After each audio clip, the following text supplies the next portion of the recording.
It's great to be here with everybody. This has been really entertaining so far. It's great to hear from our friends all across the country, and it's just a lot of fun to hear about what goes into different Bloody Mary mixes, especially depending on what region you're from.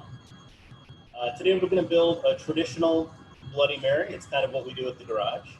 We're going to start with 1 quart of tomato juice. I like to use a Campbell's or whatever type of tomato juice you like. I try to avoid the generics. I just think they taste a little bit off, but certainly do whatever you want, which is maybe a good point to pause and say that there aren't any rules when it comes to making Bloody Marys, right? As long as you like it, it's perfect. So we've got our quarts of tomato juice, and then I find the staple to Bloody Marys for me being celery salt. So we'll do 1.5 tablespoons of celery salt. If you like celery salt, go a little heavier. If you don't like it as much, you can lean back. There we go, 1.5 tablespoons. And now we'll start to stack flavors, and those flavors will carry through our mix, but also through our garnishes and our rim salt. We'll add a tablespoon of some spicy sriracha. We like to have a little bit of heat with our Bloody Marys, especially in the morning.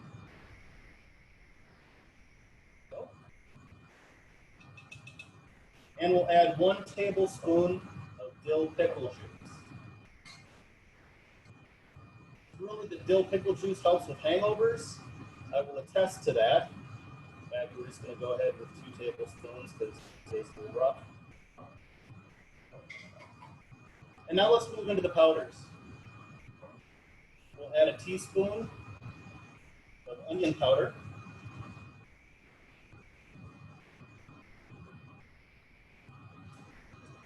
We'll add a teaspoon of garlic salt.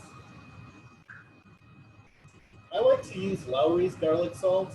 The reason for that is that they use sea salt to offset the powdered garlic.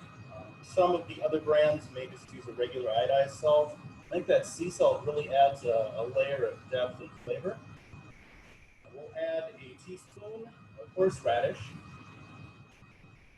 I love the combination of horseradish and sriracha. I feel that the horseradish gives us a nasal kind of sinus heat, and the sriracha gives us a great palate heat. So I love using these 2 things together to kind of give a full sensation.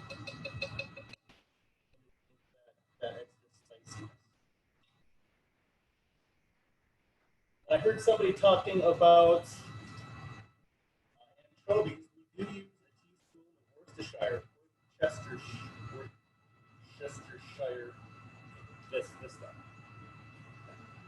Use a teaspoon of that. It's optional, right? Not a vegetarian or vegan friendly product. So you can certainly leave it out, but we like to add it. And then one other thing that we like to add are parsley flakes. I think the parsley gives us a little bit of depth of flavor, but it also looks great in the mix. Right? Add some color contrast in there. It really makes it feel and taste like a heartier Bloody Mary. So now that we have everything in together, we'll grab our whisk. And we really want to make sure that we whisk it thoroughly. Sometimes the garlic powder, the onion powder can really clump up. We want to make sure we also break up that horseradish so we really get a well-blended Bloody Mary. Now we can talk about rimming the glass. For our rims, we like to use half celery salt. Pour some of that on the plate here. And then we have a house dry rub. And our dry rub, as we talk about layering, has some hot chili pepper in it, but it also has garlic salt, onion salt, garlic powder. So the same elements that you'll find in the Bloody Mary mix carry through in our house dry rub. So we'll get that going, again, half and half.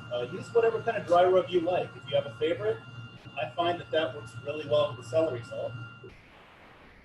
We'll take our glass, and I like to use a lime to dampen the edge of the glass.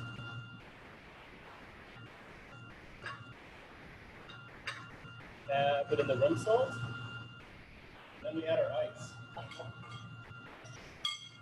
Sometimes when we're busy at the bar, I'll fall a little bit behind and I'll forget to put the ice in after the rim salt, so I got to take everything apart, redo it. That's just part of it, I guess.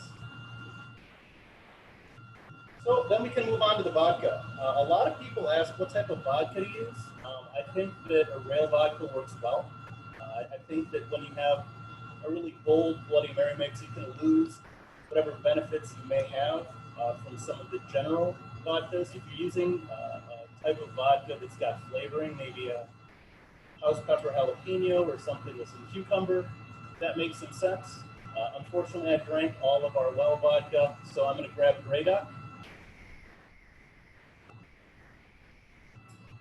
Grey Duck is a Minnesota distillery. They also sponsored the Bloody Mary Fest when it was in the Twin Cities, so we like to give them a little bit of love. We'll go about 1.5 ounces. We'll make it 2 ounces. Whisk again, and add our mix. And so there's our Bloody Mary. We can add now the garnish. So we talked about what to do with the garnishes and this concept of layering. We're going to use beef sausage, but if you look at the ingredients on the beef sausage, you'll see that garlic powder and onion powder are staples in this type of sausage. So we'll add that.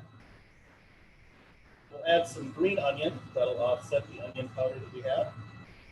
We'll put a lime on there and a dill pickle spear. Chips are fine. But this will help offset the dill pickle juice that we put in the Bloody Mary. Yum. And we will also now add, again, a Midwest staple, the beer back, the beer chaser, the beer snitch. It's all loved because it's beer. And it's free with your Bloody Mary, or it should be. And there you have a nice local traditional Bloody Mary. I do have a bonus tip for you, if you have a minute. Sure. Okay. So something we've started doing at the bar, and it's still really in its infancy, but I want to offer this up to our community at large here. When we're making Bloody Mary mix now, we make a larger batch than we need. And we'll take that over to the stove. We'll put it on a very low simmer. And we'll add about a tablespoon of cornstarch at a time. Now, the cornstarch doesn't have flavor, but it thickens up that Bloody Mary mix. And when you use a fresh, or some of these bottled Bloody Marys are going to be just as good as anything fresh I could make. By thickening those up, you're going to get a sauce.